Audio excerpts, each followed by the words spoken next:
ये परमेश्वर कबीर जी का आदेश है और उसी को हम पाने के लिए चले हैं। उनके आज्ञा का हम उल्लंघन करेंगे, उनके वचनों का उल्लंघन करेंगे तो हम प्रभु प्राप्ति नहीं कर सकते। फिर फायदा क्या इस परमात्मा के मार्ग पर लगने का। और ये इतना आसान मार्ग है कि गरीब से गरीब और साहूकार से साहूकार, रंक से रंक और राजा से राजा, कितना ही महाराजा भी क्यों ना हो वो भी प्रभु प्राप्ति कर सकता है, लेकिन उसने अपनी क्रियाओं में परिवर्तन करना होगा और प्रत्येक कदम परमेश्वर के निर्देश अनुसार ही रखना होगा, तब हम परमात्मा पा सकेंगे। अब क्या बताया है कि गुरु गोविंद दोनों खड़े हैं, किसके लागू पाए। बलिहारी गुरु आपना, जिन गोविंद दियो मिलाए।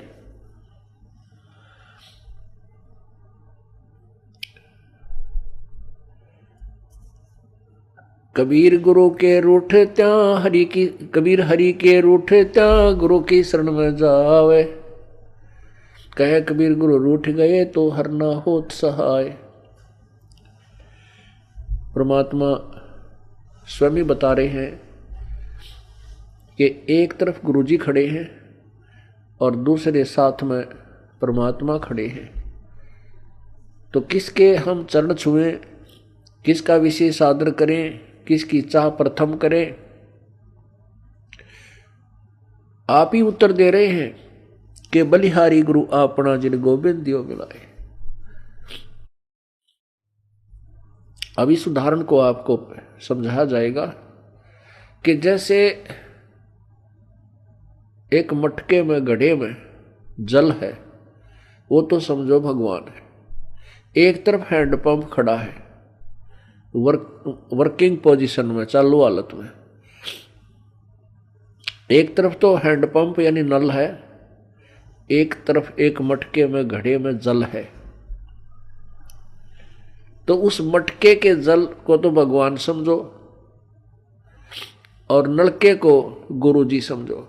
तो इन दोनों में से कहते मैं किसके चरण छूं, अर्थात किसको महत्व दूं। आप ही उत्तर देते हैं कि बलिहारी गुरु आपना, जिन गोविंद दियो मिलाए। मटके में 10 किलो 20 किलो पानी है, जल है, और उसने कोई वो गिर जाता है, टूट जाता है, खत्म हुआ, या पीने से भी वो समाप्त हो जाता है।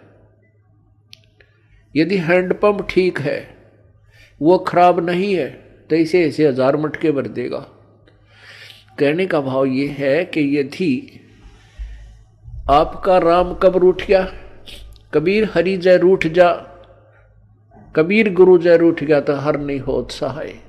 और यदि कबीर हरि जय रूठ जा, गुरु की शरण में जावे,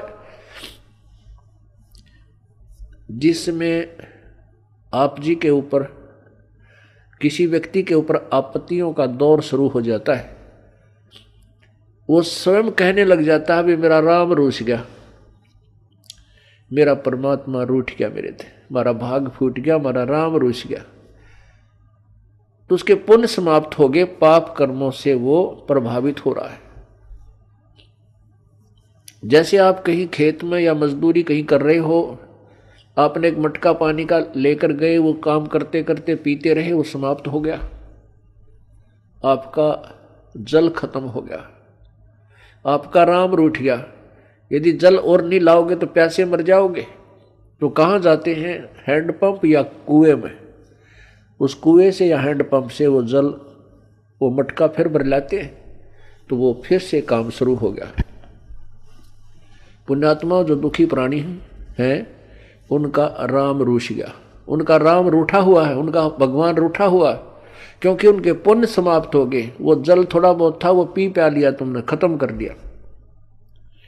अब कहाँ जाएंगे उस जल को लेने के लिए, हैंडपंप पर। हैंडपंप से आप फिर मटका भर लाइए, मटका भर लाए, फिर जो अभाव, जल के अभाव से जो कष्ट था वो समाप्त हो गया, आपके प्राण बचे। ऐसे ही गुरुजी हैंडपंप है और जल भगवान है। अब यदि आपने हैंडपंप पे तोड़ दिया, उसको मिस हैंडल करके, उसके साथ बदव्यवहार करके, उसका ऐसे ऐसे झटके पटके नू नू कर कर वो तोड़ दिया, उसकी कोई वासर खराब होगी या किसी प्रकार भी,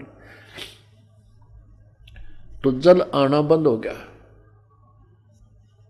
तो फिर वो जल जितना आपके पास आपके पुण्य है वो चलेंगे, तब तक चलेंगे, उसके बाद फिर आपको फिर दुख शुरू हो जाएगा, अर्थात वो जल फिर प्राप्त करना होगा आपका। यदि आपने कहते हैं आपका गुरु रूठ गया, आपका हैंडपंप खराब हो गया, तो जल नहीं, हर नहीं करे सहाय, हर नहीं होत सहाय। वो जल तो रहा नहीं क्योंकि हैंडपंप उसका स्रोत था। कबीर हरि के रूठते गुरु की शरण में जाए, कहें कबीर गुरु रूठेगे तो हर ना होत सहाय। परमात्मा आगे क्या बता रहे हैं? गुरु से ज्ञान जो लीजिए, शीश दीजिए दान। गुरु जी से आप उपदेश नाम मंत्र ले रहे हो तो अपना शीश समर्पण कर दीजिए। शीश सौंप देने का तात्पर्य है कि गुरु जी के प्रत्येक आज्ञा का पालन कीजिए। भौतिक भोंदू बह गए भाई राख जीव अभिमान।